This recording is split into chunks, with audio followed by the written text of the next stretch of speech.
We have come to the last movie called Blessed and Cursed, directed by Joel Kapity, and it's based on the true story of gospel singer Dietrich Haddon. It's an all-star cast starring Dietrich Haddon, Karen Clark Sheard, Kiera Sheard Kelly, and Cheryl Lee Ralph. This movie encompasses all of these themes of love, betrayal, faith, jealousy, and envy, integrity, favor, accountability, and responsibility. The character Dwight Hawkins, which is Dietrich Haddon, he's playing himself basically, was not one who was even focused on the money. You know, he was coming in and trying to basically just serve God as a worshiper, and the favor of God upon his life truly intimidated the pastor. In the beginning of the film, he displayed much favor upon him, but then when he started to see him get too big, you know, he's like, The thing that I got here from this movie, seeing it again, is that sometimes, you know, other people can see, you know, that light and the favor of God upon our life, even if we can't. And that breeds intimidation, fear, envy, and jealousy. If someone cannot control you, then they fear you. That spirit of Jezebel, which is manipulation, intimidation, domination, and control. It is a crazy thing. The way that you can tell, like if you're in the workplace and there's that spirit of Jezebel, where there's this person in the workplace that everybody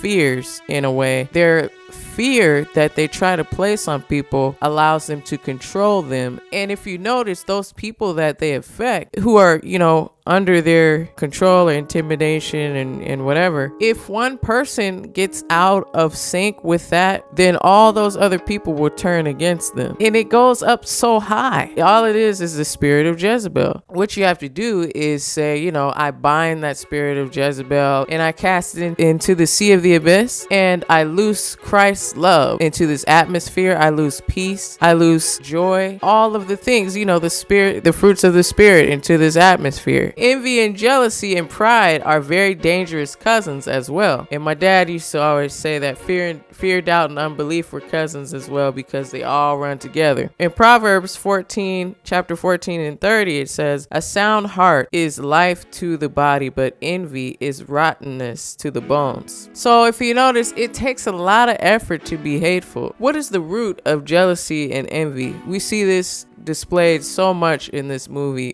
Blessed and Cursed, because Dwight, you know, in the film, he's just trying to do what God has called him to do, and unbeknownst to him, it's breeding jealousy, you know, the insecurities of another person. It has nothing to do with him, but he's having to deal with it. Jealousy and envy are a toxic combination of anger, insecurity, fear, and greed. Jealousy is desiring what others have, and envy it centers around resentment of other people's blessings and prosperity. Both of these are the opposite of love and seek to see another person's misfortune. So that is the root of it. You can be jealous, or you're just jealous of what someone else has, but envy means that you resent their blessings and you want it for your own, basically. This movie, man, I've seen this too. Like, my parents were in the music ministry, you know, growing up and under a lot of pastors, and I would see different things that people would do, you know, to them.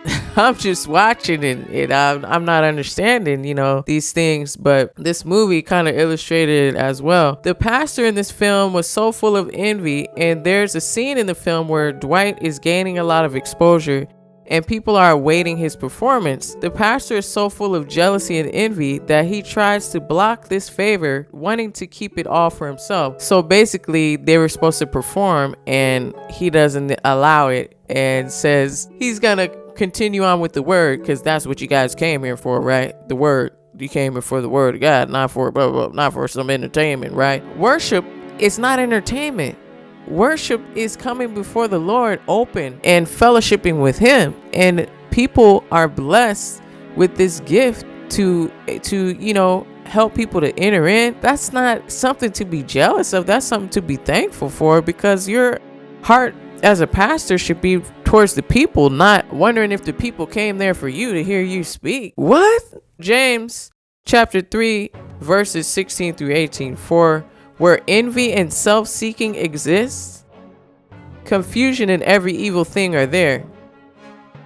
I'm gonna stop right there. Can you say that scripture for me? I'll stop right there. God is not the author of confusion. He is the author of peace, and the devil is the author of confusion. So we're gonna keep going. For where envy and self-seeking exists, confusion and every evil thing are there. But the wisdom that is from above is first pure, then peaceable, gentle, willing to yield, full of mercy and good fruits, without partiality and without hypocrisy. Now the fruit of righteousness is sown in peace by those who make peace. Right.